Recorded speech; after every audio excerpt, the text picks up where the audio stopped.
matter a lot. In campaign they help you so much, but when you get into PvP and you might be trying to snipe your opponent and somebody snipes one of your medic squad, say, for example, and it's really time to upgrade that guy, and it really feels like you're working as a team.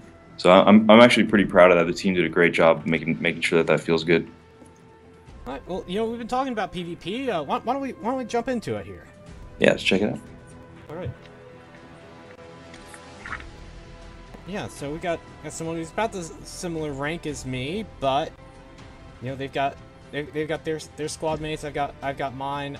Let's do this. Let's see if I can take him out. Yeah, your loadout's quite a bit better than his. I think you might do some real damage to this guy. And your squad member will actually be you'll be able to see your PvP nickname out there, so you'll be able to see who you're fighting, which is pretty cool.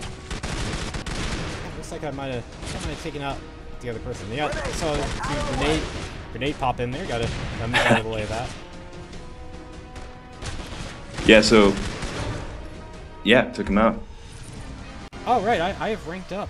Yeah, Private Wondrous Hippo is a lot better now. Yeah, so we actually we have both a single-player campaign leveling system where you're leveling up and you're earning gold, and then we also have a PvP rank system where you're also leveling up through PvP and gaining rewards there. So if you're kind of grinding in the campaign, you've hit a difficult spot, you can jump into PvP for a while, get some matches in there, earn some more cash, upgrade your weapons, upgrade your squad, try it again. We're trying to get a pretty cool dual thing going there where you can jump back and forth. Now, interestingly, there's actually a power-up system in the PvP, and it's interesting. It's time-based, so you kind of rewards you for getting back in there. Wants you to get back out there. Yeah, absolutely, and you'll actually win these sometimes just out of the blue. Sometimes after a match, you'll just get one of these, which is kind of nice. You'll get like a 2x critical or a 2x damage. What's really cool about that, and I'll show you this when you come back out, but we actually have a revenge system. So if you're offline and somebody beats you, you can actually hit a button and see who beat you and revenge that person. So it's kind of cool if you get one of these power-ups and somebody just beat you, you can kind of jump back in here. And, we're trying not to overpower these things. We still want to keep it balanced.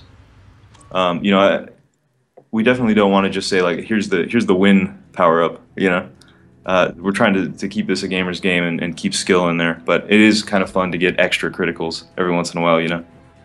Yeah, and I think that we have a person asking in the chat room asking about how is PvP balanced considering others will have better guns, etc. And admittedly, it seems like this is the kind of thing where I'm in here early on, and I have I've bought some powerful weapons, but just because I'm doing well now doesn't mean I'm going to be doing well later. It's just as I do better, as I rank up, it's going to be having me take on better people, right? Yeah, right. So it's a mix of your rating. As you're completing matches, your rating is going up and down. It's a mixture of your rating and your loadout. So if you have a really great loadout and your rating's not that high, yeah, you're probably going to be winning for a while. You're going to be getting matched up against players that are maybe around your level, maybe a little bit higher than you, but you're probably going to be winning if you have a pretty good loadout for a little while. But as your rank goes up, you're going to start to come across more and more difficult players, right? And we do have quite a few players now. The game's downloading very well, so I think there's going to be a lot of people and there's going to be a lot of competition, and I'm really interested to see how this turns out, because you may know this, may or may not know this, that we're live in the US App Store as of last night, I believe. Yeah. So yeah, so there's going to be a lot of players in there. Got to see how it pans out, but yeah, I'm really excited about it because I think it's pretty balanced, and you may come up against somebody who's pretty difficult, but that's going to take your rank down, and that's going to balance things out again. And we're constantly looking at how those rankings, how people are being matched up, because we definitely don't want that uneven matching where somebody who just came into the game just gets owned by some super high level player, right? Somebody who maybe has had quite a bit of time to play, and maybe has some weapons that are just way out of your class, right? Yeah, I think maybe a good way to describe it, it's kind of like the NBA playoffs. When you get like the Heat versus whoever's the 8th seed in the Eastern Conference. It's not a fair matchup, but that's kind of just what happens early on. You're gonna high-ranking players might face lower competition, but as you play further, it's going to become more balanced as it goes on. Right. Yeah. It'll start to even itself out as players' ranks become more and more true as they win and lose battles. And one of the cool things too is that as I said, we're really trying to keep this game a gamer's game, to where even if somebody does go out and get a really good gun on day one, that there's still many things that you can do as a player to compete. You know. Yeah, and as we're seeing like right now that I've gotten to take out some people pretty quickly, but now as we get in, I'm starting to take out some people with higher ranking squad members. Like they're doing a little bit. Wow, they're doing some damage to me. Yeah, it looks like you won quite a bit. Oh, see, I lost. Oh yeah. Wow, yeah, that guy. Yeah, you got to be quick with those the squad mates sometimes. If they get a rocket in there, you really got to react fast.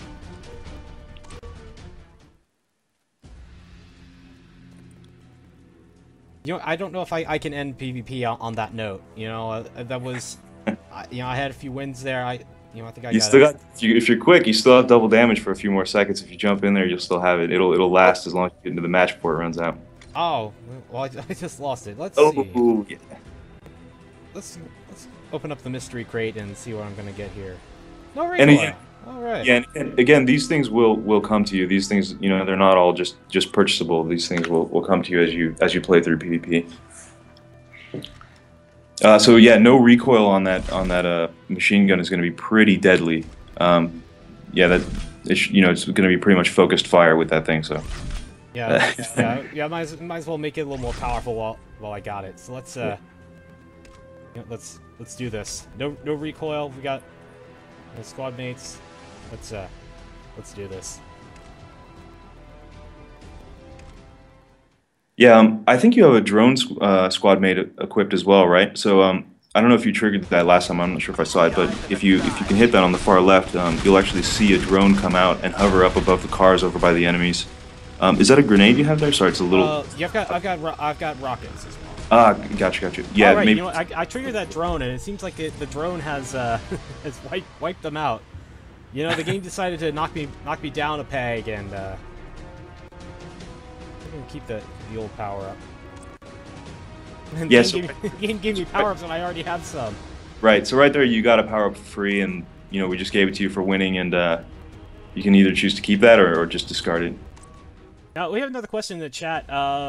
With the controls, do you recommend playing it on a tablet or a phone? I'm playing on the iPad Mini, and it's got you're tapping on sliding on the left side of the screen to aim, and then all the fire buttons are on the right. But this is a game that should work on a phone as well, right? Oh yeah, absolutely. I usually play on a phone, just because I like to have it with me at all times and just be able to jump into a PvP match or play through some campaign. But we really do try to make sure that you'll notice that the control spacing is a little bit different between the iPad and the iPad Mini and the iPhone. We really do try to test on all devices and make sure that we give the best possible experience on every device. So I would say actually, I like playing on the phone, but the iPad is a pretty awesome experience, especially because I think the team did a really good job with these graphics. Like, I think it just looks great. I'm really proud of what they were able to pull off. The dev team did a really good job. So. I kind of like to see it on a big iPad or like a Retina device because it just looks beautiful. But yeah, as far as controls, I don't think I can really give a good recommendation there. I think we really did try to make it feel the same across devices by spacing the buttons a little bit differently. Now one thing I'm kind of interested in, because I'm a lefty, and I feel very comfortable with controls because the aiming's on the left side.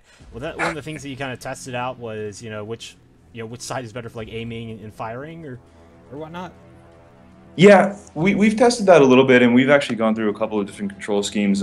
But we also try to look at what's been done before, like on Frontline Commando 1, and even D-Day for that matter.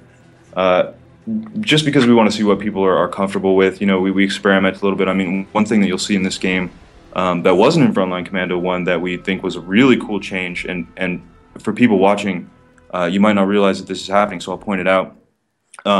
In Frontline Commando 1, on the left side, there's a scope button. If you can switch weapons, you'll see the scope button there. It appears in our game as well. But you don't have to use that. When you're in cover like this, you can just hit the fire button, and that'll put you into scope mode. and then you'll be able to fire. And we debated about this for a while, and then we decided, you know what, let's just try it out. And we tried it out, and immediately everybody was like, this feels great. So we kept it in. That was a pretty late game change, actually. But I hope you guys like that. There was a few mixed opinions, but once everybody tried it, we were like, this is the way to go on a touch device for sure. Yeah, and it's kind of nice just to be because you probably want you don't necessarily, most people I think aren't good, might not have the skills to know scope. Yeah, it's there if you want to use it. If you're you're out of cover or something and you want to use it, you like having the scope on the left side, which is some people like that, and it's pretty standard. Like I said, across our other games, D-Day and Frontline 1. So yeah, it's there if you want it, but if you like the fire button better, then you can use that.